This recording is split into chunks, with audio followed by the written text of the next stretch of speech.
Takkan pernah engkau biarkan hambamu menangis karena kemurahan-Mu, karena kasih sayang-Mu. Hanya bila dirimu ingin nyatakan cinta pada jiwa-jiwa yang rela dia kekasihmu, kau yang selalu terjaga, yang memberi segala. Allah Rahman, Allah Rahim, Allahu ya Ghaffar ya Nur qalbi. Allah Rahman, Allah Rahim, Allahu ya Ghaffar ya Nur qalbi.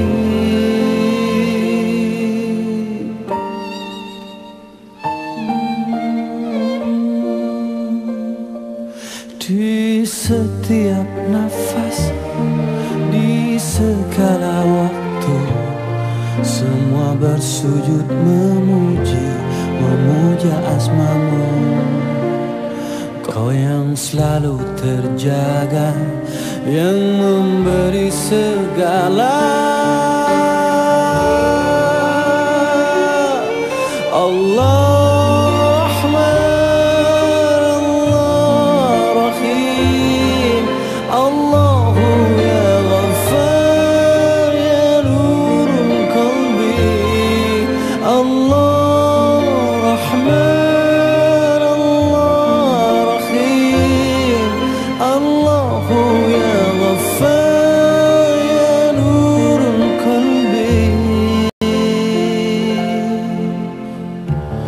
setiap makhluk bergantung padamu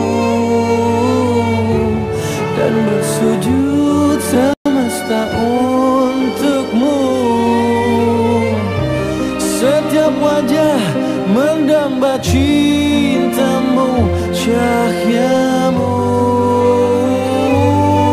Allah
Rasulullah, salamun alaihi. Ya Habiballah, salam alaihi. Nadrah ilayya ya Rasulullah, atfan alayya حبيب الله.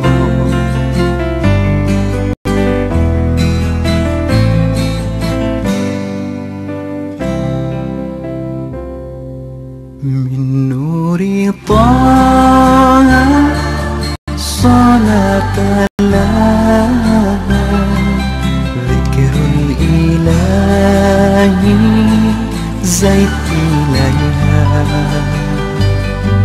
من قلبي أحمد نسقى ونرشد من قلبي أحمد ذاك المراد.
ومحمد عربي ومحمد عربي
jajaran askar, seluruh jamaah Majelis Zikir As-Samawat, bapak-bapak, ibu-ibu yang mudah-mudahan senantiasa kita dirahmati dan terus dibimbing oleh Allah Subhanahu wa Ta'ala.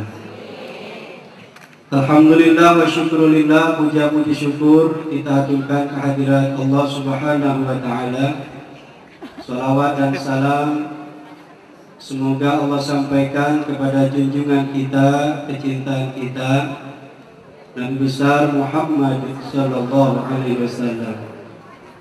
Para jamaah sekalian yang dirahmati Allah, sebelum kajian inti bedah Al-Quran yang akan disampaikan oleh guru kita, ada beberapa hal yang perlu kami sampaikan.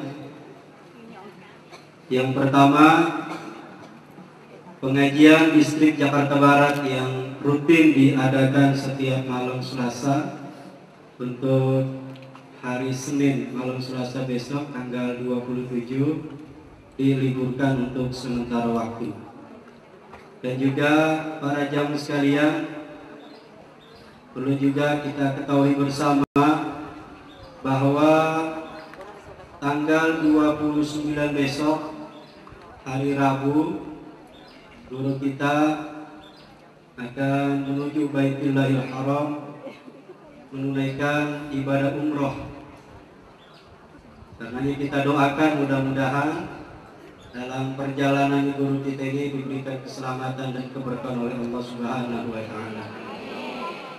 Bagi para jamaah yang ingin mengantar kepergian beliau, diharapkan kumpul sepagi mungkin pada hari Rabu. Nanti mungkin ada pesan-pesan, nasihat-nasihat yang akan disampaikan oleh guru kita. Jadi hari Rabu bagi jamaah yang ingin mengiring kepergian guru kita. Diharapkan ya hari Rabu pagi kira-kira jam 7 atau jam 8 ada berkumpul di majelis ini.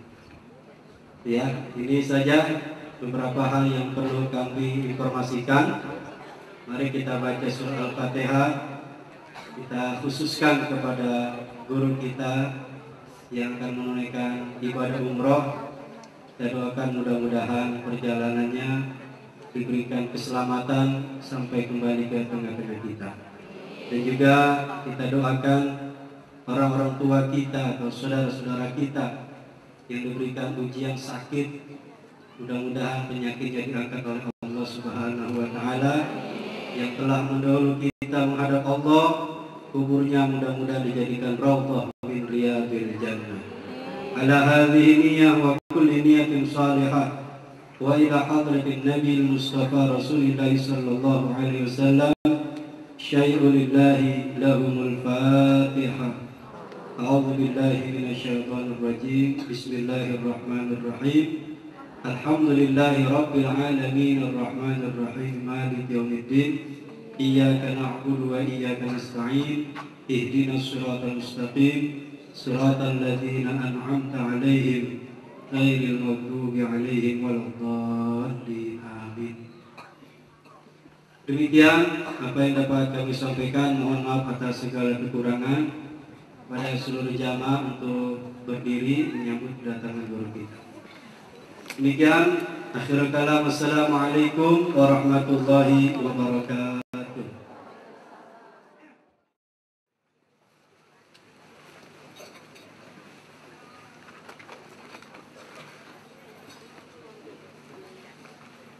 Baik jamaah sekalian yang berbahagia, mudah-mudahan setiap sebulan sekali kita pertemuan di jalan ini, di jalan raya yang begini luas, yang begini indah.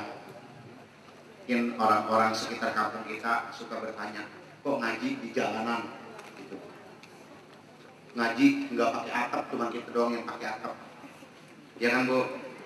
Kalau ngaji di masjid nggak muat, masjid kampung kita kecil-kecil. Nah, baik jamaah sekalian, karena pada hari ini kita ingin melihat perempuan-perempuan yang di hadapan kita ini. Bini kita juga perempuan kan?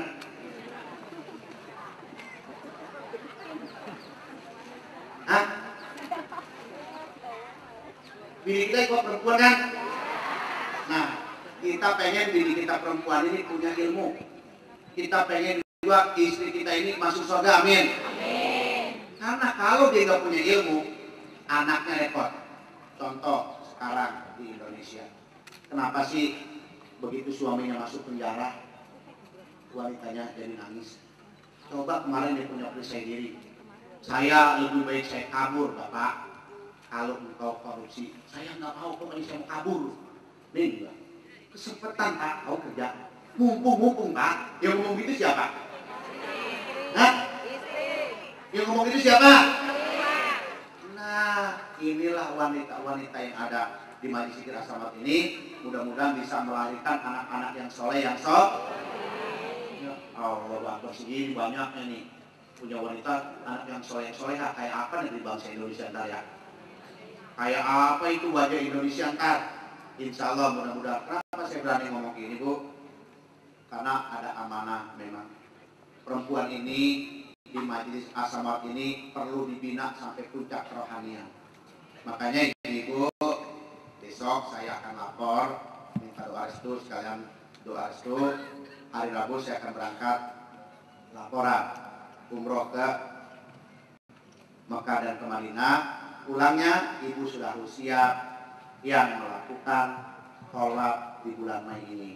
Jadi wanita-wanita mesti belajar bagaimana ninggalin rumah. Bukan ninggalin rumah karena kesel sama suami. Kok gara-gara kalau dibeliin TV color sama kulkas ganti baru ninggalin rumah, nggak boleh. Ninggalin rumahnya, coba berkholat meninggalkan tempat-tempat yang kebiasaannya di rumah banyak persoalan. Kita pergi ke Tanjung Burung dalam rangka kita mensucikan jiwa kita. Bagaimana belajar di sana, kemudian kita pulang. Karena Siti Hajar juga ninggalin rumah, pergi ke yang namanya ke Safa ke Marwah, ditinggalin, dia introspeksi diri, akhirnya dia jadi wanita sabar. Amin. Karena kalau wanita sabar itu adalah kata Allah, di mana di dalamnya rahmat selalu datang dan kebahagiaan selalu muncul karena akibat sabar. Mudah-mudahan ibu-ibu sudah siap ya. Pokoknya yang didahulukan yang udah puasa, karena yang belum puasa nanti repot. Dikasih makan cuma sayur bening, ngedumel, mendingan gua uga lagi besok. Di rumah gua makan pakai ayam. Gua gak bisa kasih lu makan ayam di sono lu. Ntar bukannya makan, bukannya kolwat lu, makan lu, perut sakit, gimana mau? Kolwat. Dengan bu, bagi besok yang nggak mau makan sayur bening sama tahu sama tempe, tunjuk tangan aja, nggak apa-apa, saya beliin daging.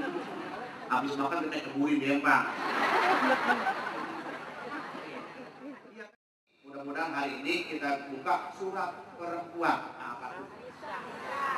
Pintar banget. Surat Ani. Nah, ada rahasia surat An-Nisa ini sering dibaca oleh kita, namun kita belum tahu bagaimana proses surat An-Nisa ini yang menjadikan semua kadar-kadar keimanan kita, mudah-mudahan menjadikan bukan saja suami istri serta suami nyambung sama persoalan tadi. Bukan udah ngaji dari soalnya tadi. Nah, insya Allah dibuka bu suratnya, surat 4. Baik ibu, karena panjangnya juga ayat ini mudah-mudahan bisa disambungkan ke berikutnya nanti. Memang kalau kita lihat tulisan Allah di rumah kita, di masjid maupun di mana-mana, ini bukan sebagai hiasan dinding saja. Artinya untuk mengikatkan kita kepada Allah. Karena Allah belum bisa terasa di dalam diri dan jiwa kita kalau belum dihiasi dengan sabar. Belum bisa dihiasi dengan tawakal. Belum bisa dihiasi dengan yang namanya ridho, apalagi ikhlas.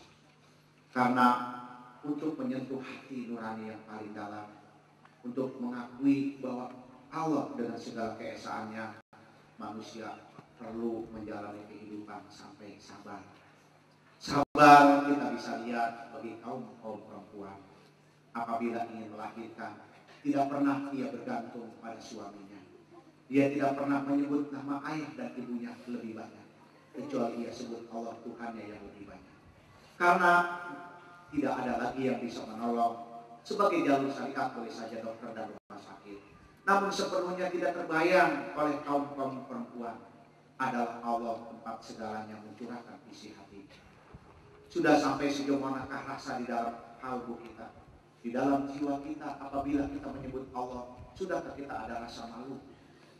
Malu bukan saja perbuatan asusila, malu juga kepada suatu saat kita diberikan rezeki, malu juga suatu saat kita diberikan ujian. Kalau kita tidak sabar, sulit menyentuh lapisan kolbi kita yang paling dalam, menyebut Allah, air mata kita bercucuran. Tapi kata Allah, kalau sudah kulemahkan tubuhmu, sudah kuhilangkan semua rasa di dalam dirimu, rasa yang mana telah kuberikan, baru kau cari aku. Kau sebut-sebut, boleh saja kau menyebut, namun tidak ada rasa di dalam jiwa. Allah zikrillah tatma'innul qulub. Bagaimana kamu mengingat dalam kalbumu hati yang nikmat, rasa yang indah, kalau belum tahu sabar? Maka pada hari ini mudah-mudahan atas rahmat Allah apa yang kita ucapkan kita bisa paham.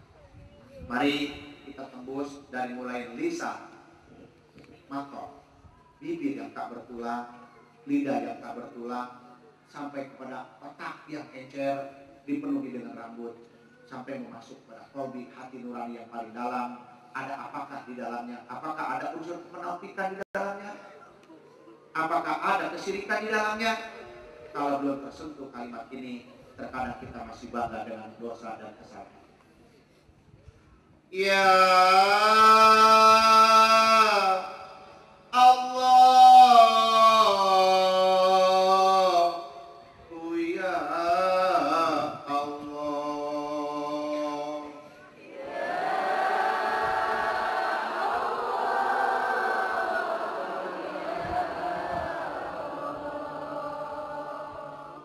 ya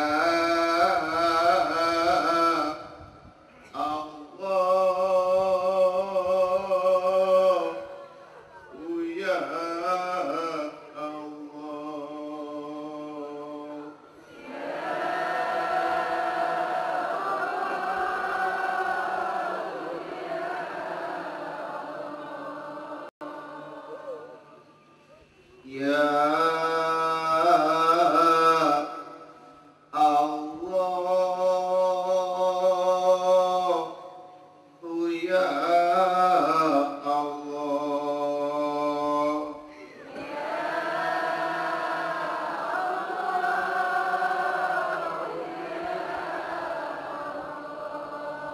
ya Allah, ya Allah, ya Allah, ya Allah, ya Allah, ya Allah, ya Allah, ya Allah, ya Allah, ya Allah, ya Allah, ya Allah.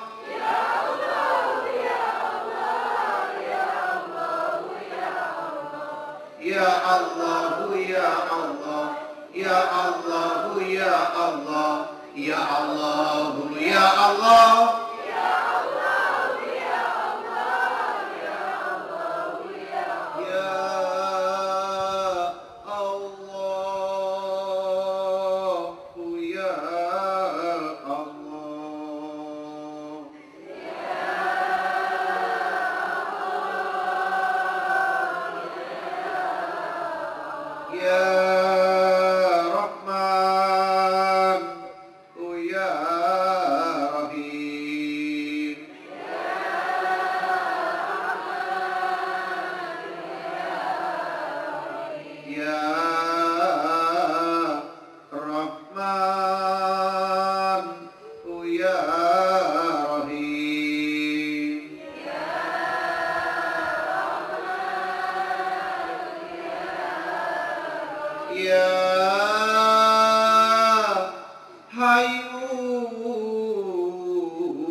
Hasbunallah wa ni'mal wakil, ni'mal maula wa ni'mal nasir. Hasbunallah wa ni'mal wakil, ni'mal maula wa ni'mal nasir. Hasbunallah wa ni'mal wakil, ni'mal maula wa ni'mal nasir.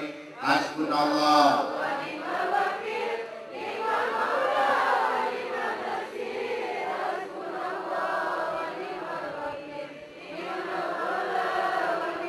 La ilaha illallah, la ilaha illallah, la ilaha illallah, la ilaha illallah, la ilaha illallah, la ilaha illallah, la ilaha illallah, la ilaha illallah, la ilaha La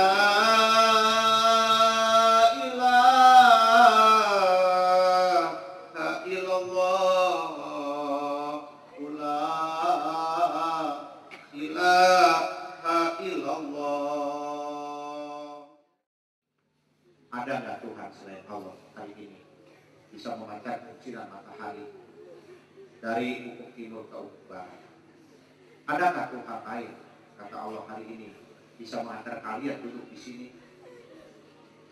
Bagaimana hati-hati kalian menjadi redup seperti redupnya matahari? Kalau tadi dia bersinar kencang, tiba-tiba dia redup, maka redupkanlah jiwamu, tundukkan hatimu, bertakwalah kepada Allah. Allah Tuhan kita yang tidak Tuhan kecuali Allah. Dia menciptakan langit tanpa tiang. Dia menciptakan hamparan bumi yang luas. Dia menurunkan hujan. Lihat kalau bagaimana lautan yang luas. Tak kalah hujan turun dengan kekotoran-kekotorannya, Allah giring air itu menuju lautan. Lihat kotoran-kotoran yang sudah sampai di lautan. Adakah kalian pada hari ini tidak bisa memahami bahwa Allah segalanya, yang tidak Tuhan kecuali Allah? Mari jamaah kita tafakur sejenak. Adakah di hati kita masih ada keraguan bahwa penciptaannya, langit dan bumi termasuk diri kita yang diciptakan dari laki-laki dan perempuan ini untuk bertakwa kepada Allah?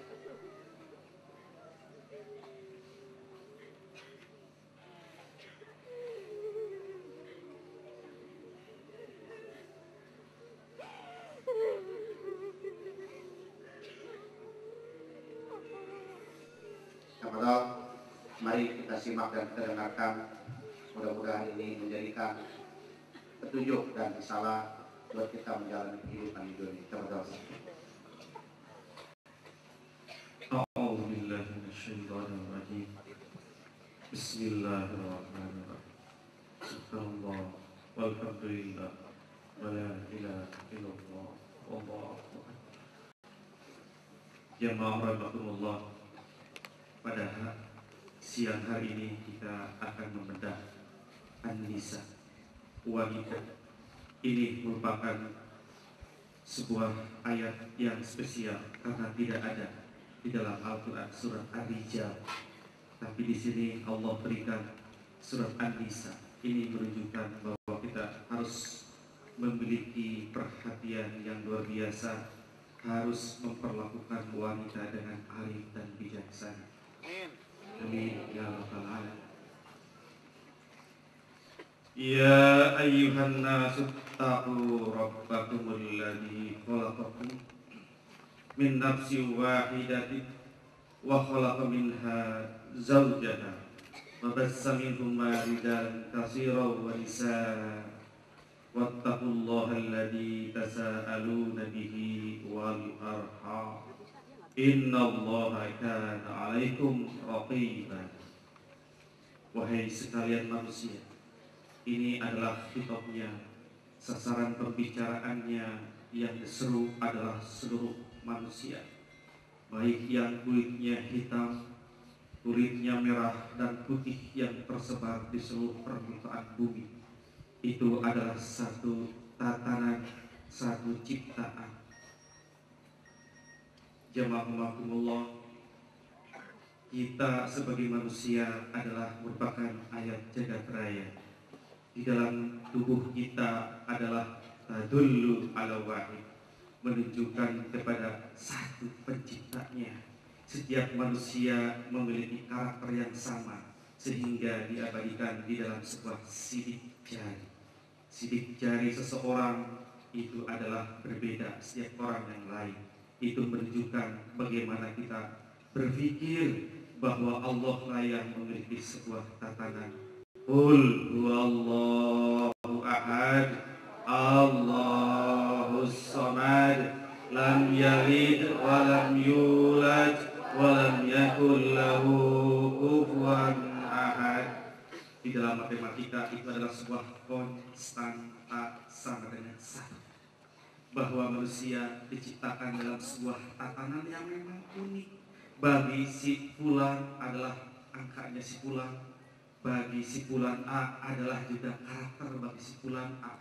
Semua adalah unsur-unsur dibuat sedemikian rupa, one man, one design, sehingga konstantanya adalah satu, sehingga bau keringat juga khas untuk orang itu.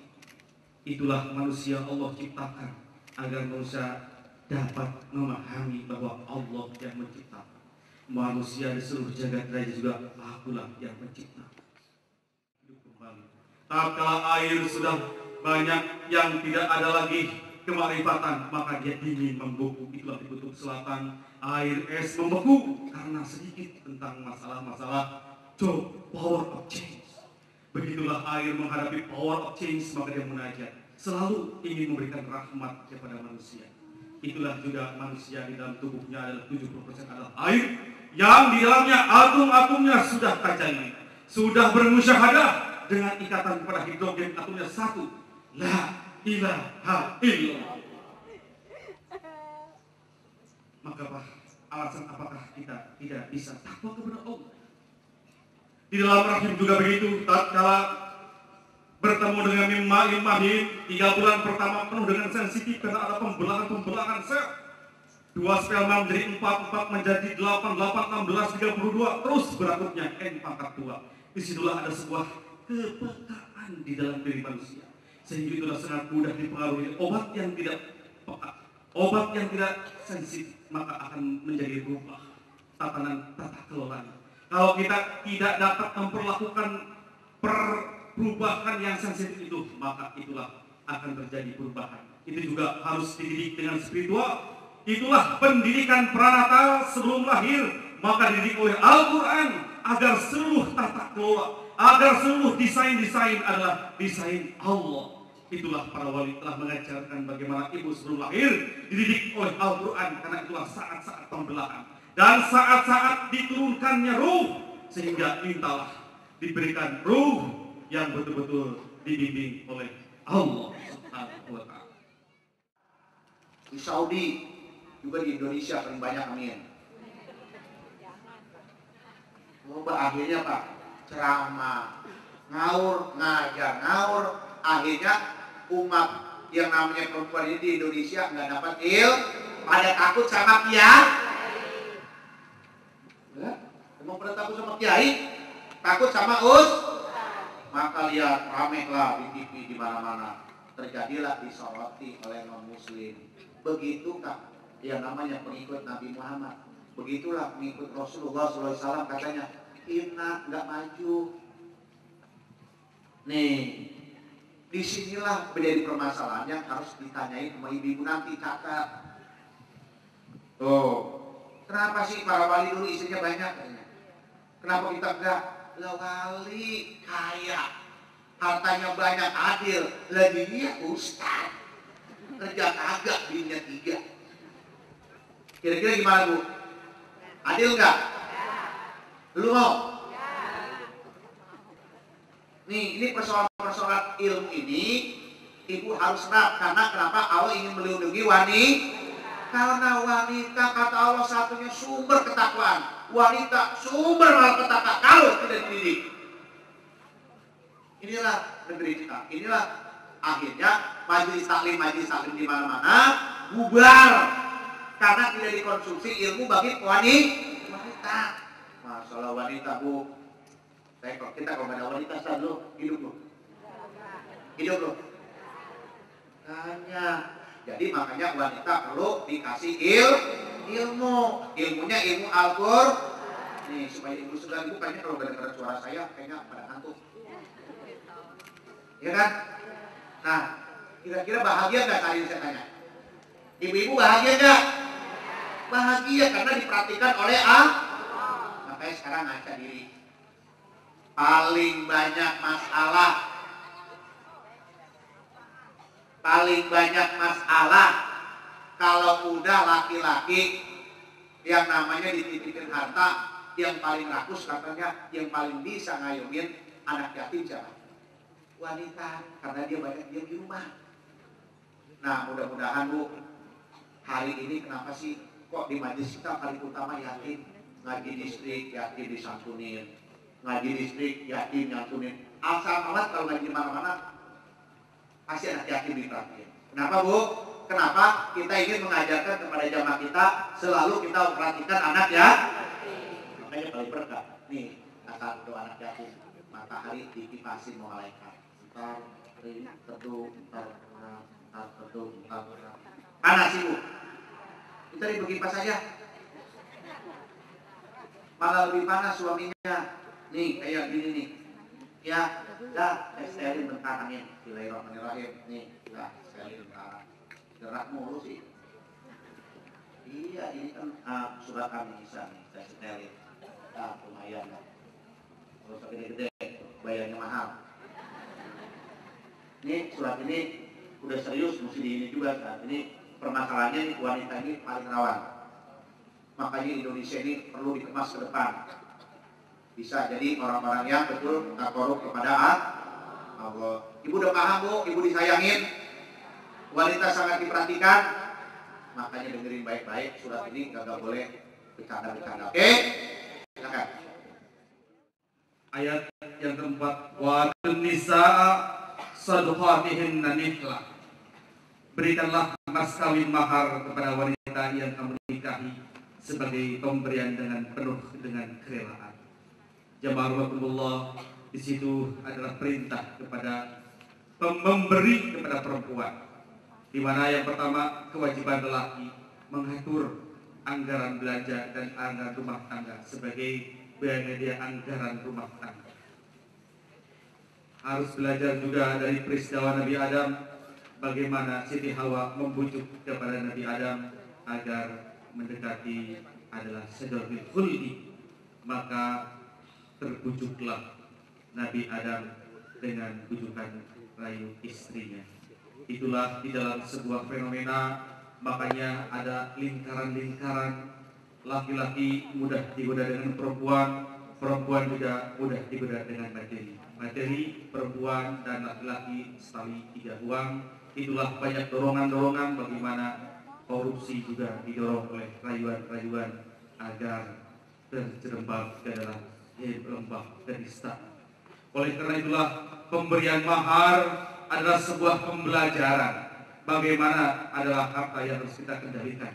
Jangan sampai suami dikendalikan untuk terus memburu harta-harta untuk memenuhi hawa nafsu istrinya, karena itu harus belajar dari sebuah perjalanan sejarah. Wa batalul yatama hatta idza balaghul nikah in anastum minhum rushda fadfa'u ilaihim amwalahum wa la ta'kuluha israfan wa bidaran ay yakbaru wa man kana ghaniyan falyasta'fif wa man kana faqiran falyakul bil ma'ruf fa idza dafa'tum ilaihim amwalahum fa ashhidu alaihim wa kafa billahi hasiba. Ayat 6 Allah Subhanahu wa taala mengajak berbicara kepada hamba-hamba Allah yang sedang mengayomi membimbing anak-anak yatim, bahwa ketika anak yatim yang dibimbingnya, diayomi atau dipelihara, dan dia sudah sampai pada cukup umur untuk kita nikahkan, maka kata Allah, periksa dulu apakah anak yatim yang akan kita nikahkan ini memang sudah pantas dan layak untuk menikah. Sebab ketika ada anak yatim yang belum pantas menikah, belum cukup umurnya, belum dewasa kita nikahkan, ini para jemaah sekalian menyalahi daripada aturan Allah Subhanahu wa taala. Jadi aturannya uji dulu kata Allah. Anak-anak yatim yang akan kita nikahkan karena untuk masa depan mereka. Kemudian kalau kita lihat mereka sudah pantas berumah tangga, sudah dewasa, sudah bisa mengatur tata cara kehidupan secara mandiri, maka harta yang selama ini kita pelihara, kasih kepada si anak yatim tersebut yang sudah berkeluarga. Itulah memang amanah Allah, supaya nanti harta si yatim ini bisa dia gunakan untuk kehidupannya berumah tangga. Dan bagi kita-kita yang memang memelihara anak yatim, terutama ibu-ibu yang memiliki anak yatim di rumah sepeninggal suaminya, harta-harta mereka ini jangan sekali-kali kita gunakan di jalan yang memang sifatnya berlebihan. Di sini israf artinya di jalan-jalan yang tidak ada manfaat. Maka barang siapa yang nanti memelihara anak yatim sementara dia adalah kata Allah orang-orang yang kaya, orang-orang yang cukup, kalau bisa jangan dimakan harta anak yatim. Simpan baik-baik untuk masa depan mereka. Tetapi apabila ada yang memelihara anak yatim sementara yang memelihara adalah orang miskin, orang susah, silahkan pakai harta si anak yatim memang yang dia butuhkan dan ada manfaatnya. Lalu kemudian Allah Subhanahu wa taala juga mengatur kalau nanti anak yatim ini sudah menikah dan sudah mandiri, ketika penyerahan harta mereka yang selama ini kita simpan untuk kita kasih kepada si yatim yang sudah menikah ini, maka hendaklah itu ditulis, dibikin sebuah surat pernyataan, disaksikan oleh para saksi-saksi, supaya ini nanti kemudian hari para jemaah sekalian, si yatim yang sudah dewasa, yang sudah mandiri, tidak ada lagi di dalam hati mereka kecurigaan terhadap orang-orang yang selama ini diamanahkan memegang harta mereka. Nah, ini ayat 6 para jemaah sekalian, bahwa betapa Allah Subhanahu wa taala sangat-sangat memuliakan anak yatim. Maka hati-hati, karena Allah sangat memerhatikan anak-anak yatim, Jangan sampai kita salah melangkah di dalam kita mengayomi dan memelihara anak yatim. Maka periksa kita semua di rumah yang punya anak yatim, hati-hati jangan sampai salah menggunakan harta. Kira-kira ibu, kalau saya tanya nih jujur ya, udah maksudnya saya mau tanya, udah tahu belum? Ada nggak di dunia orang yang suka makan anak yatim kaya? Mampus rata-rata. Lah, kenapa? Karena ayat ini memang dijamin oleh Allah. Pokoknya siapa saja yang makanin harta anak yatim, hidupnya karena Allah yang perhatiin. Makanya kadang-kadang kita dicemburuin. Ngaji di Jonggol jatuh anak yatim, katanya pengajian apa tuh anak yatim dikumpulin. Ngaji lagi di Kali Teras, anak yatim kita bawa masjid diomelin. Ngaji lagi kemarin mana terakhir Raubaya, katanya mau ajar apa tuh kayak anak yatim dibawa-bawa. Emang congorang tuh anak yatim mahanin. Kita kan identik karena kita banyak belajar. Saya ajarin tuh ibu-ibu puasa 17 hari ke, puasa ke 40 hari. Lapor sama gua, kan enak tuh. Alhamdulillah makin 40 hari. Gua gak buka klub lu, karena kalau gua buka lu malu. Hanya gua mampunya cuma 5.000 sehari. Kali 40 berapa? Berapa? 200. Gua tambahin 300 ini berapa? Udah datang anak yatim, katanya lu ngaji di mana kok? Berarti anak yatim. Ini maksudnya karena saya sayangin wanita. Wanita jadi mulia. Enak kan lu jadi mulia di kampung lu? Oh dia ngaji ngamalin ilmu. Coba gue bilang, jamaah sama wajib puasa kodok untuk bayar beli mobil. Satu tadi guru gini. Jual anak yatim banyak, orang jual anak yatim. Makanya banyak anti asuhan kaya dari anak yatim. Kan repot itu. Dia ngaji kiai lagi. Kamu yang punya anti asuhan pakai pusat. Kira-kira kalau bukan kiai lah tuh gak berani. Kagak ada yang mau. Ustad lagi. Gua pulang punya. Kalau ngajar kata mereka muka lu cemong. Utamakan anak. Makanya kita asumsi nih di majelis kita ini seperti inilah. Kalau besok kita udah maju, bikin tuh anak-anak yatim hafid tur, mau nggak? Saya harus siapin tempatnya, tanahnya lagi diuruk, ya disiapin tempatnya. Nanti belajarnya di atas air, kita pakai sekolah alam, anak yatim di sekolah air. Amin. Doain. Tidak ada sumber kehidupan di dunia ini tanpa adanya air. Tidak ada kehidupan dunia dan tidak ada marifat di Mekah kalau tidak ada air. Saya tanya ibu, yang ibu kejar apa di Mekah? Hah?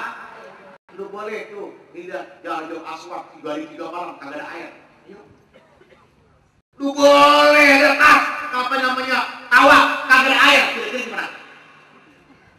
Lu boleh laki-laki hidup bulan tangan tuh laki-laki kagak ada wanita, lu ngapain? Mau ngapain? Air ini sumber kehidupan wanita. Makanya kalau saya ngobatin saya pakai air. Itu saya lihat orang yang diobatin 24 jam jalan air itu. Kapan dia baik? Kapan dia sembuh? Oh orang ini sembuh mesti pakai diomelin. Tapi gue tiba-tiba diomelin orang di jalanan bisa sembuh. Benar. Ada yang saya doain airnya ntar bisa sembuh. Kenapa? Kalau udah orang kata alhamdulillah 100 orang. Macam-macam. Makanya air ini simbolnya wanita. Kira-kira kalau dia panas terik di padang pasir, begitu ngeliat air ngomongnya gimana? Nih saya ngumpulin gini laki-laki, wanita cakep juga ngomong apa dulu? Ngomong apa coba? Hah? Masya Allah cakepnya gitu kan? Maka ini diartikan di sini.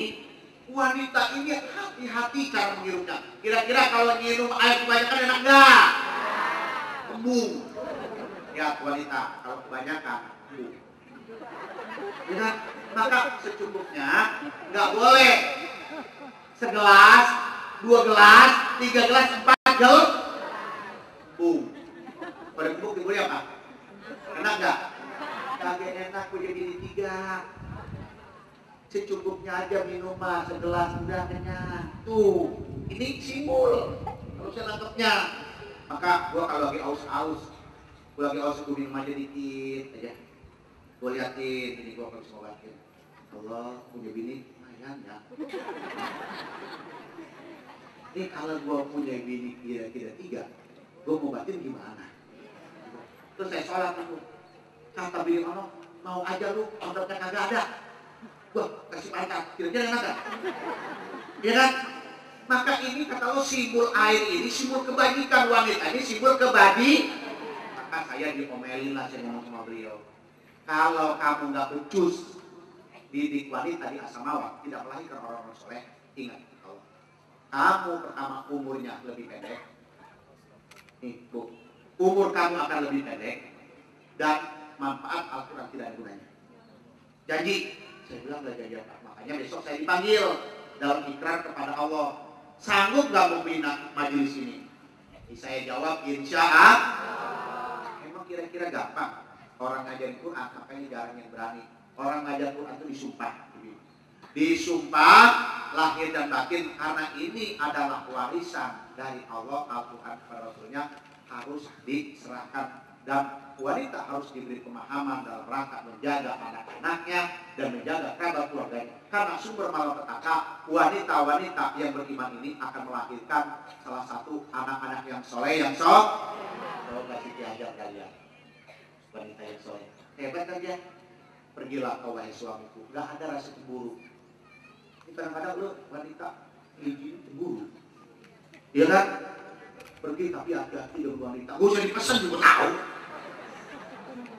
Lihat Siti Hajar, wahai Ibrahim, kalau kau melakukan tugas dakwahmu untuk mencari keridhaan Allah, aku Hajar beserta anakku ini, aku ridho atas tetapan ini. Maka timbul nih air dari sumber. Maka saya ajarin ibu kalau pada kita minum, saya bilang pakai gini dulu, pakai tangan, pakai jari-jari, coba minum dulu, rasakan. Nikmat gak? Artinya coba jemari-jemari kita ini. Ini kagak, udah kagak ada minum air jam-jam. Udah kagak tahu caranya. Minum air jam-jam tuh mesti tahu caranya. Caranya renungin, ya Allah, doa pakai hati apa? Saya seorang wanita dari Indonesia bernama Hajarima Malati. Boleh kan? Dia kan dulu Bu Hajarima kata nanti ya jam-jam. Dia ke muka berapa kali kok kagak ngantir jam-jam, udah minum itu babak. Makanya susah. Begitu saya ajarin nih minum gini. Saya ajarin Imam Lati, ya Allah, dari Indonesia contoh kalau metunik menikah isi Allah, udah marah kalau baju baju petak sini gitu. Jadi nek saya tak minum ya minum. Ini kadang-kadang karena air jam-jam itu mempunyai keberkahan, kita minum. Terus bawa ke Indonesia, apalagi dilihat mereka itu loh, akan membasahi tubuh kita jadi orang yang takwa. Makanya orang-orang dulu ini air jam-jam kenapa sih gini? Nih karena sumber wanita itu bagaikan air. Orang lihat ausnya, lihat aus, saking kehausannya, akhirnya cuma airnya doang, selongsongnya dibuang, tahu? Yang penting airnya gue minum, selongsongnya mau bodo amat. Kawin cerai. Bapak moyangmu minum. Ya Bu, inilah wanita ini kalau tidak dibina luar biasa, hancur negara ini. Tapi wanita yang ada iman, dibina keluarga jadi sakinah mawaddah warahmah. Coba lihat kehidupan rumah tangga orang yang kalau yang wanita yang soleh-soleh enak, kayaknya damai. Coba lihat. Banyak kan kehidupan di kota Jakarta, Ibu bisa lihat. Lakinya kemana, bininya kemana. Iya kan? Akhirnya di Quran dipadukan ini. Nah makanya wanita-wanita ini perlu tahu cara kehidupan rumah tangga. Kalau laki bilang, orang aja bapak lu mati itu kan adek lu, nasihatin apa? Jangan hartanya jadi jual rumah. Enggak, sepetan bapak udah mati, sepetan jual aja. Apa kan pinteran, dijual hartanya. Itu saya belum dapetin orang jual harta anak yatim sampai sekarang tuh bahagia. Malah dia sengsara. Dulu tinggalnya di depan jalanan begini rumahnya. Sekarang di mana? Di mana? Pinggir kali. Karena Allah sudah ancam. Ya ibu, kebetulan di sini ada beberapa wanita yang sepandangin seperti ini. Hati-hati lu ya. Tong bilang tadi asal aja pengaruh hukum. Anak yatim dimakan, bilang malu banget gua. Gua nggak ngajarin aja. Makanya sekarang ini diajarin nih. Jangan suka makan harta anak ya. Silakan ibu-ibu nama. Assalamualaikum warahmatullahi wabarakatuh. Waalaikumsalam. Nama saya Ibu Yeni dari Pelaukan.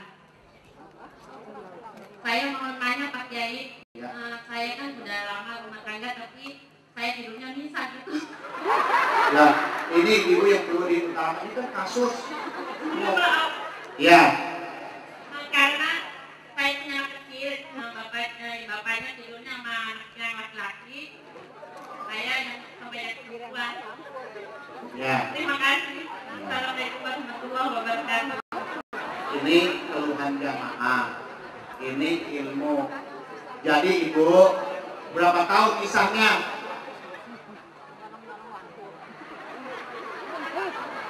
Enggak, ini kan ibunya nyambung tadi air. Iya. Ya. Iya kan, udah lama, udah dari punya anak. Ya, oke, kita jawab.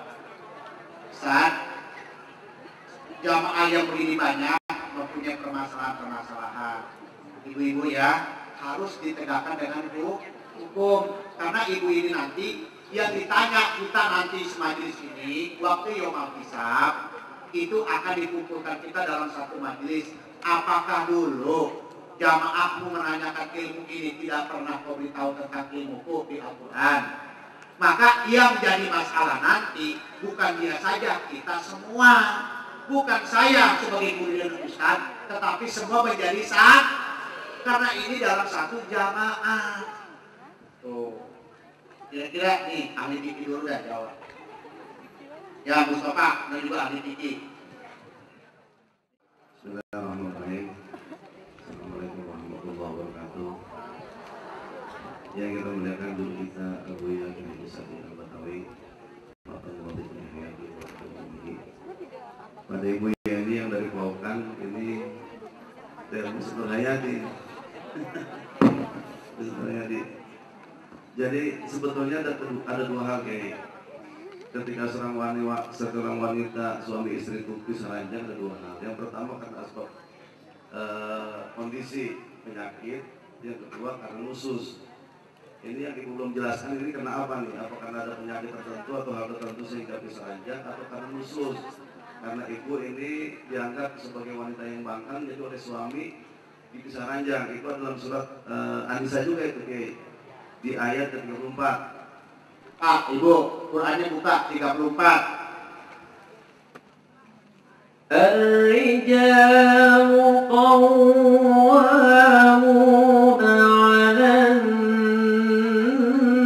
النساء بما فضل الله بعضهم على بعض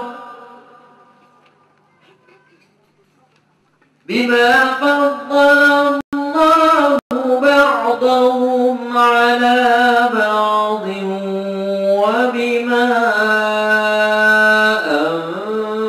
أنفقوا من أموالهم فالصالحات قانتات حافظات للغيب بما حفظ الله واللاتي تخافون نشوزهن فعظوهن واهجروهن في المضاجع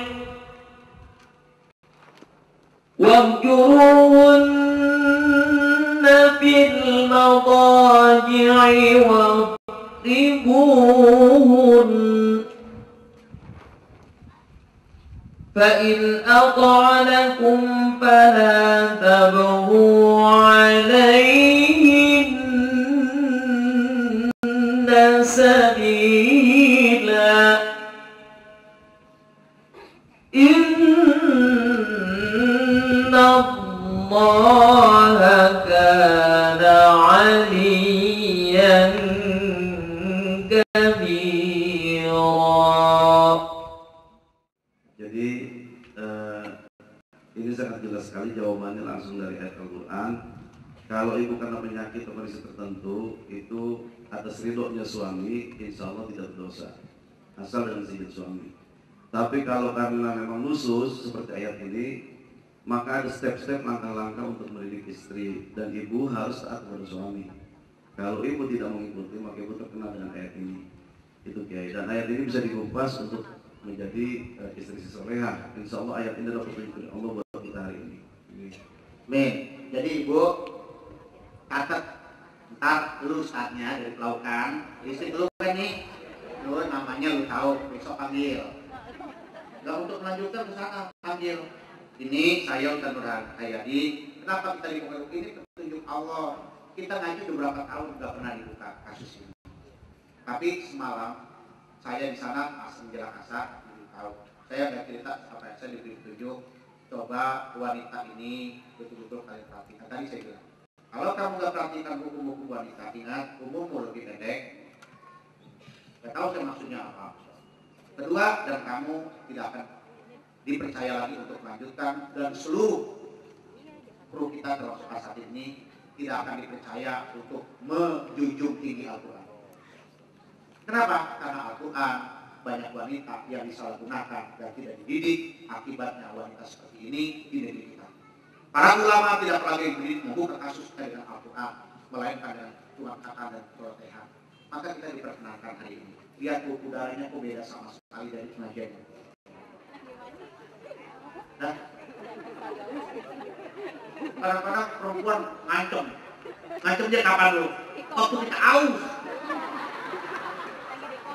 kita mau minum kagak dimasakin lah, masak obah apa obah biar dia rasa enggak boh. Justru ibu mau tahu wanita itu nanti yang punya air ini, disitulah ibu kasih dikit-dikit. Dia mau segelas, kasih aja setetesan, nih minum. Kasih minum sedikit-sedikit dan jelasain. Nah, tapi cara wanita itu kembalikan kepada Allah, jangan kembalikan kepada setan. Kalau kepada setan tetap aja. Nih, ini fikih penting, ini hukum penting karena Islam memelihara hubungan antara suami istri. Kan repot Bu. Makanya kenapa terjadi perpecahan? Ibu lihat di TV artis-artis kenapa? Artis itu kan ngerti ilmu. Yang penting bagaimana dapat duit jual telanjang. Dah, emang gitu kan? Dia jadi duit telanjang. Makanya wanita dihiasi tutup auratmu, buatlah di wajah. Jangan yang lainnya. Kan gitu. Ini kagak. Kalau kita pakai telanjang kagak laku. Kan gitu repot. Lihat anaknya bandel kan? Mana ada anak artis yang soleh? Duit dari mana dia? Dari. Ini Allah sampai perhatikan dari duit sampai urusan kepada ini. Nah, urusannya itu. Yang tadi itu dekat silakan. Assalamualaikum warahmatullahi wabarakatuh. Nama saya Rodia dari Tangerang. Saya mau nanya Pak Kiai, saya pernah baca buku di mana buku itu berjudul Menuju Alam Malaikat. Di dalamnya termasuk ini ada 5 golongan termasuk ahli surga. Salah satunya adalah wanita yang mendapat ridho dari suami. Yang ingin saya tanyakan bagaimana bentuk ridhonya suami terhadap istri. Terima kasih. Ini naik mulai kan dari Saranjang sampai Maripah. Udah iya kan? Ini kan naik terus nih. Nah, ini Tangerang istrinya siapa? Ini berarti udah naik pengajarannya. Orang yang dapat ridho suami, contoh, ini saya nyontek saya dulu dah. Gue tuh mau batin kafe, tau. Musinya bini gue nih, jangan pergi ngaji. Itu kan, mana gue udah mau batin capek. Udah gitu, hari Sabtu lagi hari Minggu, dia ngaji. Gue kan haus itu kan dirinya. Saya gak kemukakan yang lain dah. Saya bilang, cari ilmu ngaji. Sana saya ridho, itu contoh. Tapi kalau suami nggak ridho, jangan. Kalau suami tadi ngapain? Ngajar, belum ilmu.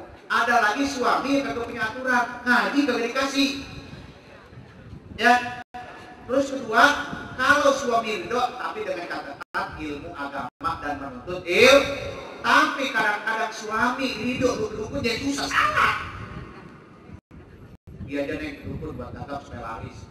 Itu juga jadi rutin. Jadi ridho suami ini karena aturan agama, aturannya takwa kepada Allah. Contoh, ente mau puasa bayar kodok dikasih sama suami, itu juga boleh dilawan. Jadi menanggung. Kedua, duit ente boleh nyari nih, boleh datang sendiri. Nah, ente kasih saudara ente atau buat ngamal boleh. Tapi kalau dari suami, mesti bilang kepada suami ridho enggak, kan gitu. Ini aturan juga. Kadang-kadang istri yang beriman kepada Allah adalah suami yang ridho kepada istrinya. Contoh, begitu ibu besok mau pergi keluar, saya suruh izin suami. Ya kan? Itu bakal gua nggak pakai izin gini. Ini pelajaran apa lo? Ibu izin tempat keluar di sana, dibimbing seperti suaminya gak yakin aja, bawa ke sana. Ini loh tempat wanita dan tempat laki-laki ini diawasin dan tidak tercampur laki-laki dengan wanita dalam keluar seperti ini aturannya. Ini kadang-kadang lo meligirin aja. Ini jangan-jangan jikirnya malam-malam gelap-gelapan nyampur. Laki aku perempuan aku, laki aku perempuan aku. Banyak ini. Enggak, kan di asma itu terpisah jauh dan nggak boleh menyatu dan diawasi. Jadi istri yang mendapatkan ridho suami tentang hukum-hukum Allah. Kalau menyimpang dari agama tauhid, maka kalau betul-betul kita mau jadi dalam, kan banyak lapor saya. Ya, nggak apa. Ngaji di sini aja juga boleh. Ngaji di sini nggak boleh. Orang ngaji di asmat nggak boleh. Saya tanya, alasannya apa mana? Nggak tahu. Oh, lu yang gue bikin cakep-cakep juga kagak. Lah kemudian juga kagak lu kan. Lebih ini lu, iya. Duitnya juga nggak banyak. Oh mungkin dicemburu karena gue kayaknya keren. Bisa aja. Takut lu diambil gitu kan bisa aja. Tapi alasannya apa? Karena suaminya senang ke dukun, istrinya nggak senang ke dukun, jadi bertabrakan. Bagaimana caranya? Gampang, kalau mau liburan besok, bilang aja lu baju putih lu taruh di tas, bilang mau ke rumah ibu, menengokin ibu, itu boleh. Lah, bohong buat apa? Bisa suami menjamin ilmunya. Bohong itu yang mana? Bohong mencari ilmu. Ke rumah siapa ibu? Siapa ibu Saadi? Kan bilang ibu. Nah sekarang saya tanya, ibu suaminya gak ngizinin ngaji, ibu tetap di rumah. Kira-kira nanti suami ibu soleh nggak? Gak mungkin orang soleh istri ngaji nggak boleh. Nah sekarang udah suami gak punya ilmu, kagak soleh ngaji nggak boleh. Apa alasannya? Lihat Nabi Ibrahim, dia meninggalkan ayahnya karena tauhid. Kalau tahu urusan tauhid, boleh saja lawan. Fir'aun sama istrinya. Fir'aun istrinya paling cerdik. Kenapa dikasih Musa? Enggak kok, artinya buat yang membantu, nggak tahu dikasih Musa. Ini kalau saya cerita Nabi Siti Aisyah luar biasa loh. Kebajikan urusan rumah tangga kenegaraan, kebajikan urusan rumah tangga ini yang diserahkan kepada istrinya Siti Aisyah, dia buat bayar menyusui ibunya Musa. Nabi Musa kan digaji. Ibu yang namanya ibunya Musa itu nyusui digaji oleh Siti Aisyah. Digaji, diprotes sama Fir'aun. Ini anggaran loh, kan udah termasuk anggaran negara, anggaran ibu rumah tangga. Enggak, iya bisa, tetap boleh kok. Kok ibu protes, namanya bohong katanya. Nah sekarang kok istri Fir'aun masuk surga? Siapa istri Fir'aun? Makanya punya anak jangan namanya si Dorce lah, jangan namanya lagi si Mince lah. Namanya boleh pak, nama-nama istri Nabi. Kadang-kadang udah sholat kagak, berobat komputer, sok anak artis namanya tahu jalan-jalan. Anaknya panas dulu, udah mau minta mau Fir'aun banyak. Ya, nah ini kalau urusan kayak gini boleh. Orang saya aja kadang-kadang susahnya istri saya, gua kasih tahu kayak gua. Yang penting rumah nih, uang gaji, nggak kelaparan, Setelah gua kasih tahu gaji sekian, pendapatnya sekian, itu perempuan yang bikin banget masihnya. Emang gua bakal kawin lagi. Ya gua ceramah besok perlu ngasih sumbangan di sono. Gila, gua ceramah tolong lu bijak lagi. Perempuan dompetnya mah berlapis-lapis. Kagak jalan urusannya. Yang penting saya gak merugikan rumah tangga. Tuh saya punya prinsip. Kalau saya bukain besok ini gua Dharma Wanita. Ngomong lah, pernah ikut tuh alhamdulillah bulan ini sampai tahu tuh. Nah, kalau saya punya prinsip, yang penting buat bela agama, bukan buat koyak-koyak sama wanita kan. Nah, kalau gini repot namanya suami selingkuh. Kalau saya enggak, ini seperti ini, boleh kalau urusan tauhid, tapi urusan bukan tauhid, urusan bersilaturahmi mana, boleh silakan ibu taat. Tapi urusan yang namanya tauhid. Kalau suami melarang, tadi istri yang manfaat adalah istri yang dibangun tadi sakinah mawaddah warahmah. Izin suami enak, ibu izin nggak ngaji? Itu laki punya ilmu. Coba kalau laki punya ilmu kalian bisa ngaji. Ngaji apaan pakai putih-putih di sono? Emang aja laki lu cemburuan sama gua. 168 tulis 1. Jilid 1. Jilid 1. Silakan ibu dilihat. Oke itu. Bismillahirrahmanirrahim. Riwayat dari Ummu Salamah radhiyallahu anha, dia berkata, qala Rasulullah sallallahu alaihi wasallam, bersabda Rasulullah sallallahu alaihi wasallam, ayyuma imra'ah matat wa zawjuha anha radin kharat jannah. Rawahu Tirmidzi wa qala hadits hasan. Setiap istri yang meninggal dunia sedangkan suaminya meridhoinya, niscaya dia akan masuk surganya Allah Subhanahu wa taala. Di riwayat Tirmidzi. Dalam hadis-hadis yang lain ini Imam An-Nawawi menuliskannya pada 2 bab. Banyak sekali bagi, yaitu bab tentang pesan terhadap wanita dan juga bab tentang hak suami atas istri. Qultu ya Rasulullah, ma haqqu zawja ahadina alaihi? Aku bertanya, wahai Rasulullah, apa hak suami? Ya, apa hak salah seorang di antara kami atas suaminya, hak istri atas suaminya? Beliau menjawab, antut ima idza ta'imta. Kamu harus memberinya makan bila kamu makan. Wa taksuha idza tasaita. Kamu harus memberinya pakaian bila kamu berpakaian. Wa tahjur illa fil bait. Dan tidak boleh seorang suami mendiamkan istrinya kecuali di dalam rumahnya. Dalam hadis yang ke-6, Rasulullah bersabda, akmalul mu'minina imanan ahsanuhum khuluqa. Orang mukmin yang paling sempurna imannya yaitu orang yang paling baik budi pekertinya di antara mereka. Wa khiyarukum linisai. Dan di antara orang mukmin yang terbaik kepada mereka adalah para suami yang memiliki sikap yang baik terhadap istri-istri mereka. Hadis ini hasan sahih. Kalau suami lagi cemberut, istri nggak boleh nurutin. Istri lagi cemberut, suami jangan. Pokoknya kalau saya kita mau bikin enak aja. Jadi urusan rumah tangga nanti bisa mengganggu sholat, bisa mengganggu ibadah. Ini alasannya. Kenapa harus izin suami? Kira-kira kalau ibu ngumpet-ngumpet enak nggak? Nggak apa ibadahnya. Ini kalau kita gali, maka dibikin tentram agar semua nyembah kepada Allah, tidak ada masalah lagi. Itu alasannya. Jadi betul-betul khusyuk dalam sholat, khusyuk dalam belajar ilmu seperti ini. Tuhan itu. Makanya orang, saya bilang bohong dah. Orang itu kalau keluarga yang sudah tentram, sudah enak itu ibadahnya mantap. Pikirin apa aja. Kan sering bilang, gue mah susah-susah juga gak apa-apa, gue mah gak pernah mikirin kaya. Gue alhamdulillah susah-susah makanya sesuap 20 kali suap cukup.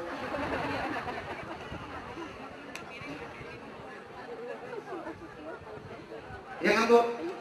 Ini makanya perlu belajar agama. diajarkan ibu-ibu banyak puasa, menyisikan puasanya, puasa izin kalau puasa sunat pada suat.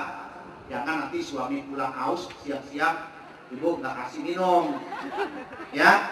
Ini kan ada aturannya agama semua ini, jadi supaya kehidupan kita harmonis dalam rumah tangga udah penting enak. Bismillahirrahmanirrahim. Assalamualaikum warahmatullahi wabarakatuh. Waalaikumsalam. Pak Kiai, saya mau nanya masalah. Nama saya Ernalis dari Tangerang. Nama bos apa? Ernalis. Iya. Oh, silakan. Kenapa? Apa pertanyaan kepada awak? Saya mau nanya tadi masalah haid. Kata di dalam keterangan dari kitab tadi kan katanya paling lama 15 hari. Pernah yang saya alamin, sekarang saya udah nggak haid lagi, tapi mau saya bilang ke anak-anak saya. Jadi kalau datangnya itu 4 hari, terus kering, terus hari kelima datang lagi, gimana kita sholatnya? Gitu. Baik, udah. Kan ilmu lagi kan. Kalau ini kan kesebayang yang diajak kepada orang tuanya. Nah, lu sering tidak. Bismillahirrahmanirrahim. Pada Ibu Enas Tangerang, haid itu adalah damun kharaja min al-mar'ah wa aqalluha yaumun wa lailah. Haid itu darah yang keluar dari perempuan. Paling sedikitnya waktu haid keluar itu 1 hari 1 malam. Wa aktsaruha 15 yawman menurut Imam Syafi'i, paling lamanya haid 15 hari. Wa in dana minhu, kalau lebih daripada 12 hari, bahwa al-istihadah ay adamul marid. Kalau lebih dari 15 hari maka darah itu dari istihadah, darah penyakit. Ibu sekalian, ini adalah al-adah, kebiasaan dicatat oleh para a'imah arba'ah. Jadi ibu tahu kebiasaan haid kita tanggal berapa. Begitu haid kita keluar 2 hari, ibu sekalian, terus berhenti. Ibu boleh mandi. Menyangka itu masih berhenti, ketika ibu sholat 2 hari ternyata keluar lagi. Maka ketika dalam masa 1 hari sampai 12 hari itu keluar, maka itu adalah darah haid walaupun terselang-seling. Gitu ya. 2 hari keluar, 3 hari berhenti, 2 hari keluar, 3 hari berhenti, 10 hari itu. Terus 5 hari keluar, gitu kan, 5 hari keluar, 15 hari. Begitu ke 16-nya, walaupun tetap keluar, itu istihadah namanya sudah. Gitu. Jadi dari masa 15 hari itu, ibu sekalian, ibu 15 hari itu bukan tanggal 1 sampai 15, bukan, tapi tanggal hari pertama kebiasaan itu haid. Ketika darah pertama keluar. Jadi begitu ibu keluar 2 hari ini, umpama ibu biasa haid tanggal 7, umpamanya keluar tuh. Itu biasa nggak jauh dari situ tuh. Ini yang kita baca begitu Bu ya, yang kita baca di Imam Syafi'i. Begitu tanggal 7 keluar, Bu dapat 3 hari keluar berhenti. Ibu boleh mandi. Karena biasanya haid itu berhenti betulan. Jadi paling kecilnya aqalluhu yaumun sehari semalam. Wa aksaruhu 15 yauman, 15 hari. Begitu 3 hari ibu berhenti, ibu mandi, ternyata udah gak keluar, ibu boleh sholat. Ternyata dapat 4 hari, dapat hari kelima, dapat 2 hari, hari kelima dia keluar lagi, maka masih haid namanya tuh. Terus dapat 5 hari, terus kalian berhenti, ya. Berarti tanggal 13, dapat 2 hari keluar lagi, berarti tanggal hari ke-15. Nah begitu hari ke-16, walaupun tetap keluar itu namanya istihadah. Tadi yang sampai kayak bener tuh, menurut Imam Syafi'i, kalau kita istihadah di atas tanggal 15, jadi ibu tetap mandi, bersihkan ketika mau sholat. Jadi ibu sumbat khofan talisahu, takut nanti memotori tempat sembahyang. Maka begitu kita mau sholat tuh mandi, ibu sumpel dengan kembali. Bahasa halusnya apa jadi? Bahasa halusnya pakai bantal.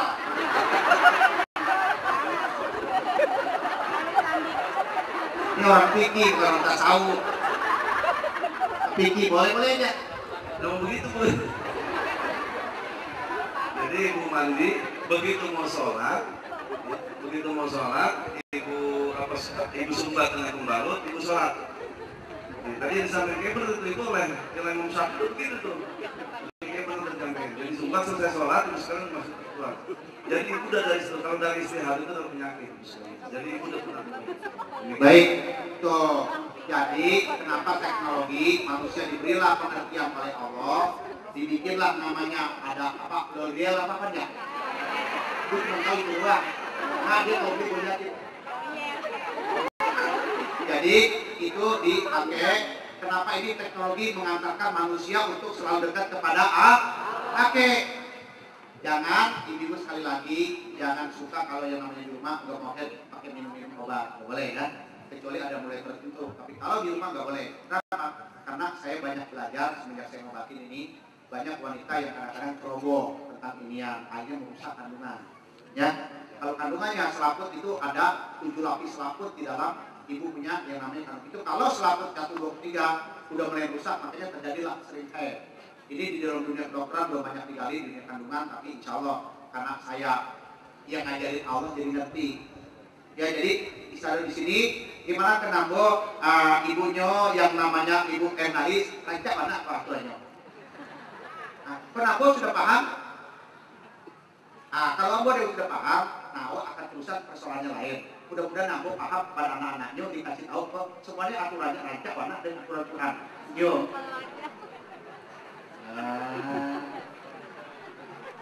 Mana?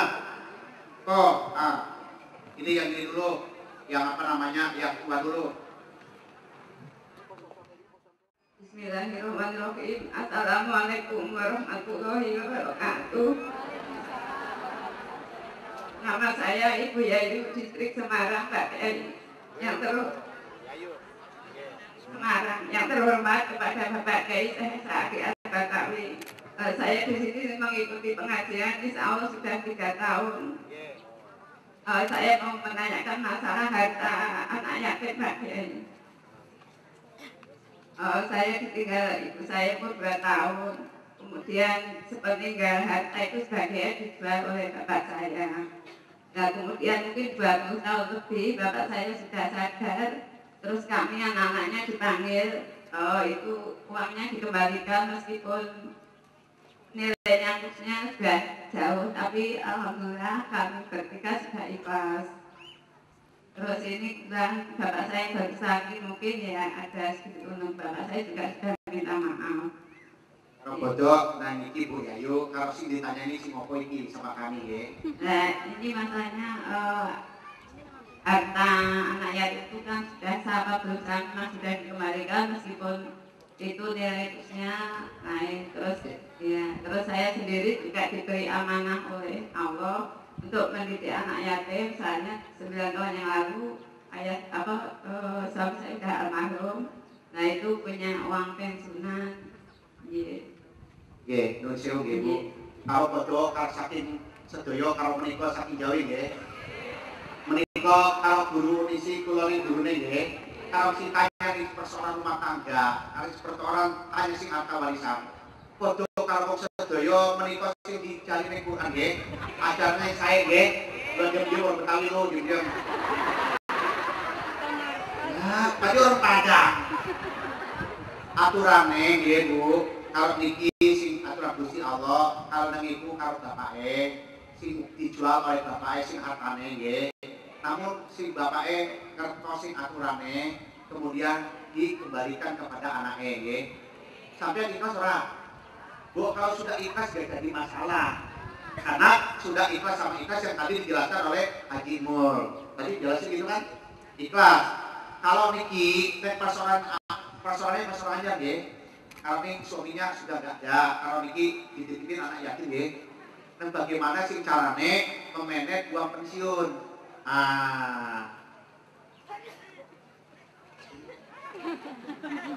Lu ngerti kok kagak Bu sih?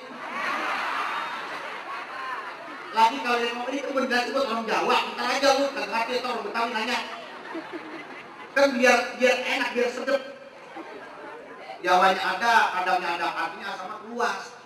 Jadi persoalan uang pensiun, ibu setiap bulan memang untuk menafkahkan anak-anaknya. Kalau nanti ibu kawin lagi ada yang ngelirik, uang pensiun ini nggak boleh diberikan ke suami, tetap untuk anak-anaknya.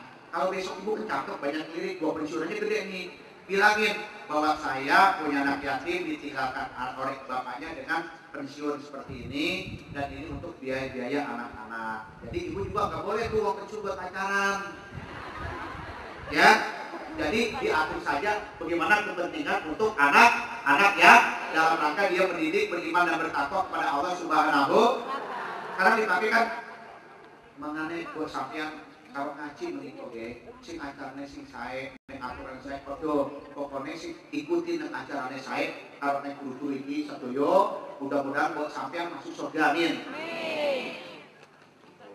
Kalau ngomong bahasa Jawa, kan pakai orang Jawa. Guru-guru orang Jawa tahu. Namanya Mbak Mangli, jadi bukan buat surupan dah. Udah pakai surupan, dah barangan aja. Ya, jadi ini aturan-aturan yang dipahami tadi.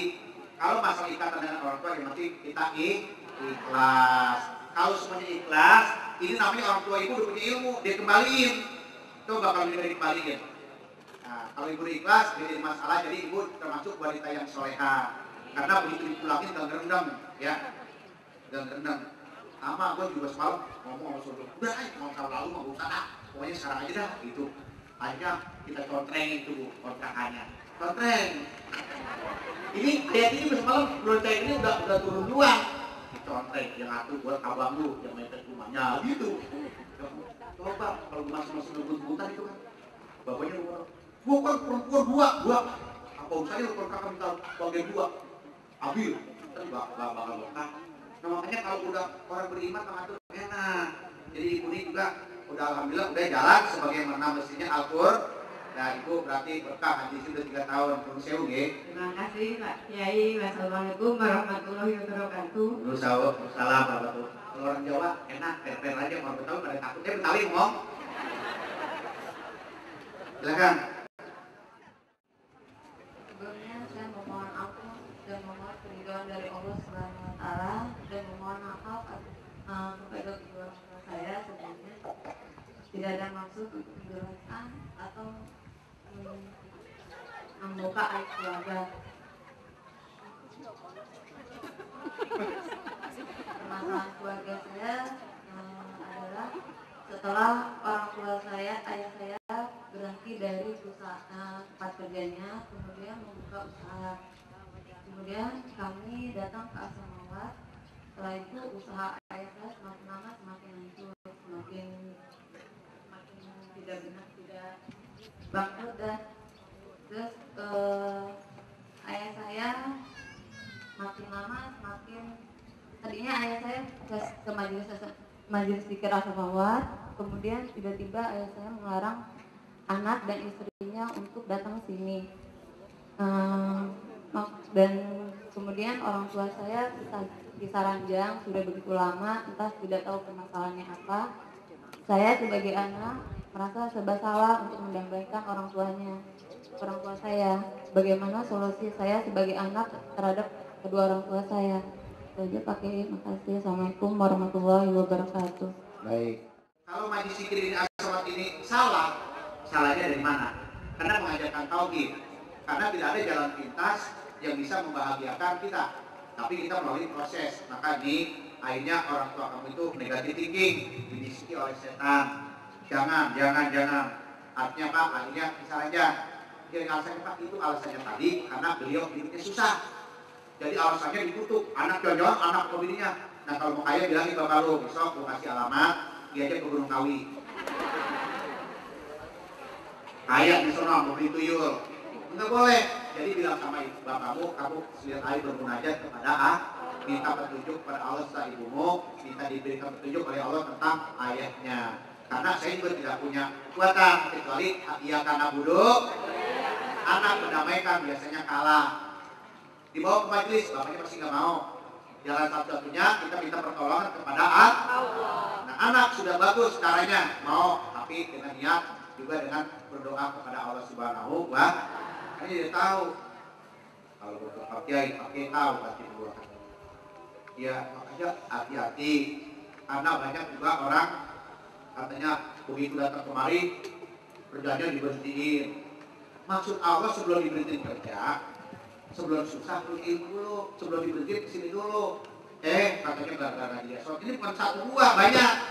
Katanya gara-gara gue ngaji asal mawar susah lah. Emang gue doain lu susah. Jadi gue gak jadi manajemen dah.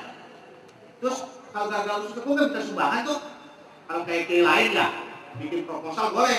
Kan duitnya ini dititipin, gue sumbangin masjid. Coba, kamu ngikutin majelis ini lama kan? Kira-kira kalau gue mau widan itu gue nyumbang masjid nggak? Nyumbang masjid, gimana yakin ya? Itu maulid aja berapa duit hasilnya itu? Dan bangun di mana-mana belum setiap hari kan? Nah, kenapa ini alasan susah? Itu kita kembalikan kepada kamu sebagai anaknya, juga anak yang lain mungkin berdoalah kepada Allah, minta petunjuk kepada Allah, minta dibukakan pintu hati orang tuanya, amin. Itu anak yang soleh. Nggak boleh anaknya so tahu nanti ya, gara-gara lu nasihatin, anak lu kemarin bisa dulu nasihatin gua, marah lagi. Dan juga ibunya harus sabar. Baik, itu Qur'annya. Ibu-ibu, karena surat An-Nisa punya ibu, satu-satu nggak ada nanya. Mau nanya Ustaz? Jadi wanita dulu. Gimana ibu-ibu, surat An-Nisa ini kira-kira pandangan ibu? Saya balikin lagi untuk kita closing. Hah? Sudah bisa mewakili di hati-hati ibu tentram? Insya Allah, kalau tentram, saya mohon pamit. Hari Rabu besok, saya akan umroh bersama Jamaah Al-Muhibin di Pasir Utara, Penajam Pasir Utara, yang berangkat 25 orang. Beliau ingin ngajak saya bilang, iyalah saya ikutin, karena beliau di sana juga ngajinya kayak kita di setengah kali ya, kayak seperempatnya. Dan Majelis Al-Muhibin di Pasir Utara ini tantangannya banyak, gak kita di sini. Di sana itu kalau ngaji, ini kita ngaji gini, pasti kita pejabatnya bikin pengajian, tandingan. Kita ngaji kayak gini, hari Minggu, bupatinya bikin pengajian. Udah namanya Haji Sandra. Kiai, malu banget saya kiai datang terkena orangnya. Nah, gak usah takut, kita punya Allah. Banyakkan kita itu selalu. Atau orang sono, ini Kiai Sadi punya sihir apa ya? Kalau juga datang, wajib kering cepet. Kemarin coba, wajib gede. Cuman baru kemarin doang bu, saya naik di laut. Gede banget ombaknya, putar-putar ikut. Kata untuk sumpah ombaknya gede. Dan ini jamaah kita bu di Kalimantan ini berjuangnya luar biasa. Alhamdulillah, karena kalau kita pakai kemarin, akhirnya kita pakai kendaraan politik, tapi kita tidak berpolitik. Alhamdulillah beliau sudah diangkat lagi dari pemimpin oleh Allah, amin. Ini ustaz-ustaz yang saya sudah dakwah di sana, istrinya saya mohon ridho sama istrinya, ini kembali pada istri. Ntar minta, karena tadi ada istri kan, kira-kira ustaz dirinya datang kan ngaji. Itu kalau laki lu gua ajak dakwah sono, kira-kira lu curiga kan? Hah? Ini cuma selaki lu duluan kawin, kamu gua tahu. Laki lu. Jadi nggak usah, jadi serahkan aja kepada Allah Subhanahu Wa Taala. Yang penting pergi dakwah jauh-jauh mencari ridho Allah. Memang amplopnya nggak banyak, ya. Jangan coba tanyain amplopnya berapa bang. Insya Allah ada kos-kos dari kita. Kenapa kos dari kita? Saya juga transparan saat. Karena ada orang syariat berobat, najar, saya kumpulin, ada apa-apa dititipin. Jadi setiap berangkat dakwah ke Kalimantan mana, para ustaz, walaupun misalnya kita nggak dapat uang, saya titipin untuk rumah tangganya. Kenapa? Takut surat An-Nisa-nya kelawan. Nah, ini kan berkenan nih. Jadi para ustaz yang saya ajak dakwah jauh itu mendapat, yaitu belanja dari hasil yang kita dapatkan di majelis ini. Musinya kan gua nggak kasih lu sekarang. Gue yang ceramah di sana kan paling banyak juga gua ngomong, ya kan? Emang yang ceramah paling banyak siapa? Lu kan tinggal jodoh ya. Kenapa? Artinya ini anak-anak yang saya didik agar kelak kemudian bisa menggantikan saya sebagai pemimpin seperti ini. Jadi jangan beranggapan bahwa wah kok dikasih, nggak usah. Itu karena banyak titipan, karena kan dapur banyaknya setiap hari ada Pak Kiai. Kenapa bilang? Alhamdulillah belanja belanjaan. Kasih Mbak amplop, najar. Kira-kira diterima enggak? Diterima enggak? Lagi. Kebuka alhamdulillah 250.000. Beranak 250.000 nggak bisa murah, iya kan? Murah nggak 250.000? Ya blojor aja lu. Nih. Jadi kita kumpulin juga buat yang setiap malam kalau berobat itu kita kasihkan ibu-ibu yang anak yatimnya, yang jandanya. Kenapa uang sedekah amal ini dipergunakan untuk dakwah agama? Maka orang curiga, kok Pak Kiai kaya, kagak habis-habis duitnya. Dicurigain pergi ke kantor suruh bininya. Nanya, Pak Kiai gajinya berapa sih? Ada urusan apa lu mau buat? Nggak boleh, personalia juga nggak boleh memberitahu kan? Jadi jabatan saya advisor, ini ada yang mungkin itulah mutus ya, gue tahu. Gue usah mata-matain gue nggak pernah korupsi, amin. Dan saya juga usaha pemulung ibu-ibu, turutannya berita pemulung betul itu. Tanya Pak Kiai coba kemarin ngapain? Saya ini ada kerjaan saya 15 gedung di DKI, yang kerjaannya pemulung, misain tisu sama kaleng-kaleng, musik dan transparan ya, kan itu Pak Hedi, jangan curigain mulu. Jadi uangnya itu saya buat dakwah agama. Dan ini juga ada tempat pemulungnya gue ngasih tahu. Itu yang kerja semua. Saya bikin kontrak karena hasilnya ini perlu bahasa Inggris, bikin kontrak. Akhirnya saya sekarang uncang-uncang kaki tiap bulan digaji sama mereka-mereka dari hasil pemulung. Kira-kira kalau pemulung kaya nggak? Banyak kaya. Dan cuma kertas-kertas ini juga hasil dari situ. Akhirnya dapat berkah dari Allah Subhanahu Wa Taala. Jadi gak usah ditanya dari mana, insya Allah uangnya halal, amin. Ya, jadi jangan ikut terpancing karena banyak para ulama udah rasa persaingannya kalah. Hari ditanya, ya itu nyembah di mana? Gue nyembah Allah tahu. Ya, ibu saya pesan, nanti pun kalau ibu hormat, ibu tidak boleh merasa tidak karena kita sudah dititipin kos-kos untuk belanja. Ya, itu istri saya bilang bebas aja. Lu mau bilang berapa, ambil duitnya. Pokoknya layanin orang berobat. Layanin orang kalau insya Allah kualitas nomor 1. Dan sampai saat ini lu belum bisa nyanyi bini gua namanya masak saya beli, ya kan? Iya kan? Kenapa enak?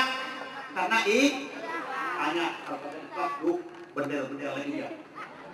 Ya, insya Allah. Jadi tidak boleh ada perasaan ngaji di sini kita pecahkan ada persoalan apa, pecahkan bersama melalui Al-Quran dan hadis. Ini yang benar baik jamaah sekalian. Kita sudah ngaji dari pagi sampai sore, dan insya Allah besok saya akan laporkan bagaimana sistem khawat besok. Mudah-mudahan Allah berikan saya petunjuk, amin. Dan insya Allah pada ibu-ibu selesai maulid sudah, maulid kita sudah selesai semua. Maulid kita di sini sudah selesai, dan anggaran-anggaran yang kita belanjakan ini semuanya hasil dari apa yang telah diberikan. Dan insya Allah ya saya juga dititipkan harta yang kita jual sudah dari Mas Edi sama Bu Rima. Ini yang kita sudah jual juga kita bagikan ke masjid-masjid yang perlu lagi pembangunan, karena saya anggap kalau kita bangun di sini saja tidak bakal bisa beres di agama, maka kita sumbangkan ke mana masjid-masjid yang ada petunjuk, dan sisanya insya Allah rencana saya Mas sama Ibu Rima sama Ibu Edi, ini bulan Ramadan yang kontrakan 5 ini kita sudah diperkenalkan oleh saudara-saudara saya untuk membangun nanti, karena malam Selasa tempat ini sangat butuh kita. Jadi bawahnya untuk ngaji, atasnya gedung BMT, dan saya berani lelang ini. Silakan ibu-ibu nanti mulai sekarang pasir sarang segenggam. Ya, silakan pasir sarang segenggam, semen sarang sekilo, silakan. Untuk majelis, kenapa ini saya berani? Kalau Tanjung Burung saya nggak berani. Pokoknya pembangunan Tanjung Burung tidak bisa dijamah. Ini ada saksinya Dewan Ekonomi. Setiap kali membangun di Tanjung Burung pasti dibangkrutin usahanya. Kenapa? Karena memang nggak boleh di sana itu khusus spiritual betul-betul bersih. Ya, jadi kalau majelis ini ibu-ibu silakan nanti dia distrik untuk bangun itu. Nanti kita bikin namanya majelis zikir As-Samad ini. Dan itu bisa kita miliki bersama karena ada wakaf bapak saya. Ini ada dari saya wakafnya. Saya umum sekali boleh kan ya? Wakafnya 2 pintu kontrakan itu yang kita bongkar dan 2 pintu sebelah rumah saya. Dan anak-anaknya sudah dibagiin semalam. Ini juga perlu karena ini majelis perlu saya umumin. Kalau bisa diam aja tadi pun nyalin saya. Ini dibangun nanti Ramadan. Dah kita bangun dah. Kan logat tuh enak. Dan kita ngaji di sini aja, cukup dari jalan aja. Jalannya kan udah bayar pajak, juga nggak bayar nggak mahal. Ini kan nggak belum kita bebasin kan? Kita pasang aja lagi. Sini orang udah pada tahu kalau ngaji di sini, nggak usah takut. Ntar orang kompleks bilang ganggu. Nah itu ini kok nggak protes. Kocak kalau lu tahu. Jadi insya Allah ngaji tetap di sini. Nanti kita perluas ke dalam karena jamaah semakin lama semakin bertambah. Nggak mungkin nampung di masjid. Insya Allah Tanjung Burung kita akan perluas dalam rangka untuk tolak dan untuk hafid Quran. Kenapa sekarang saya tata dulu? Karena anak sekolah ini perlu taman. Jadi nggak bakal. Karena kalau hafid Quran dikurung di rumah kira-kira bisa buka ke otak bocah. Gue belajar dulu sama anak Mustafa. Cucu gua betul belajar butuh, masya Allah. Hafid Quran kayak gini. Itu mana rupanya sumpah. Nah, boro-boro cucu gue bisa ngapal. Akhirnya saya sedih juga kan. Ini bagaimana anak-anak asal besok ini udah bukan belajar bengek. Tahu bengek? Kurus kering. Nah, nanti kita bukan begitu sistem hafid Qurannya. Siang dia sekolah, pagi sekolah, nanti siang dia belajar di pendopo. Udaranya terbuka, rapi dikurung. Ini alasan kita, mudah-mudahan ini bisa kita lakukan bersama dalam rangka belajar agama. Amin. Tempatnya saya sudah uruk 1,5 meter ya, tingginya sudah selesai, mungkin minggu besok selesai kita uruk, tempat-tempatnya sudah selesai, jadi betul-betul dikondisi. Jadi anak-anak ibu nanti kalau yang butuh lisensi punya Mekah, begitu dapat 5 tahun 6 tahun, kirim ke Mekah. Di Mekah itu cuma stempel doang, dan terus ngaji deres 3 bulan, 2 bulan lagi ke Mekah. Terus orang Indonesia gila Mekah, bukan gila Nabi Muhammad, gila Fir'aun sama Abu Jahal Abu Lahab. Ini Ustaz merasa kalau gila Elsi, sekarang udah lagi di sini. Makanya insya Allah ini yang saya omongin ini berkenaan dengan harta warisan dan juga semua wanita yang solehah, mudah-mudahan ya masuk surga. Amin. Al-Fatihah.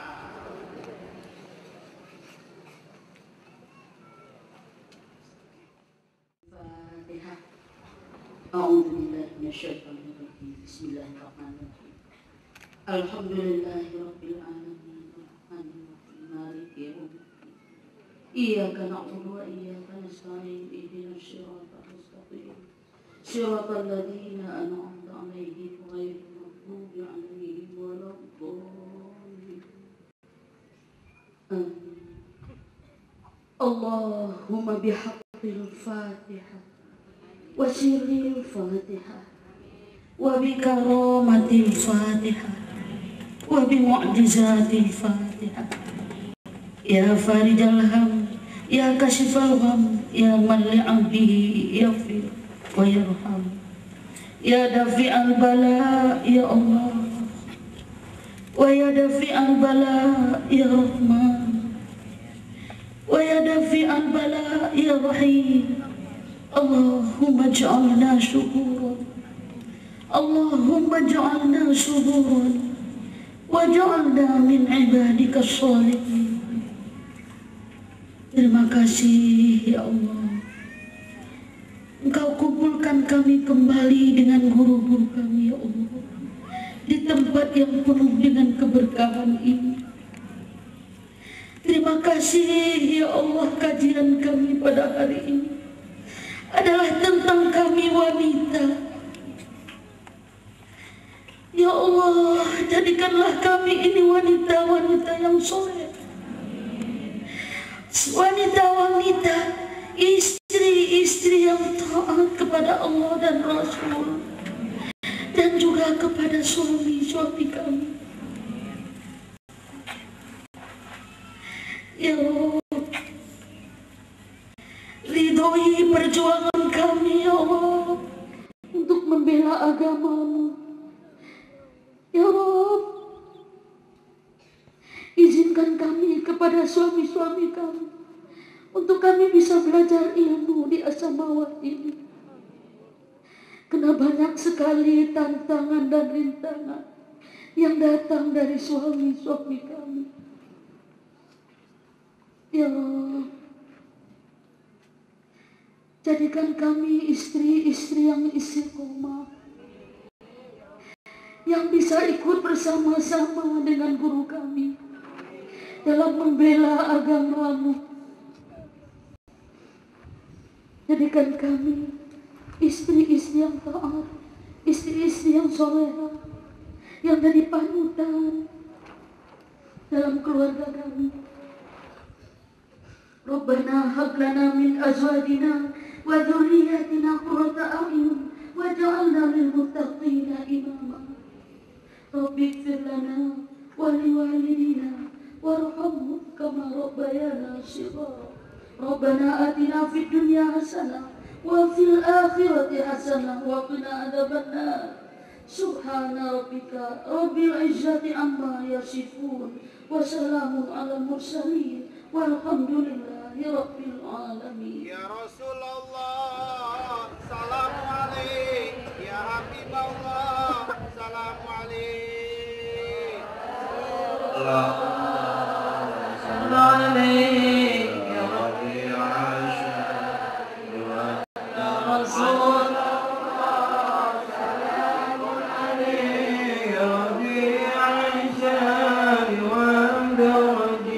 وأمتنا في طريقتهم ومعافاتهم من الفتن يا رسول الله سلام عليك يا ربيع الشام Salawatnya bisa sambil pulang jalan, bisa sambil pulang jalan ya. Sambil pulang pakai seperti ini. يا رسول الله سلام عليك يا إله من ثنيات الوداع ويا مسعود ولا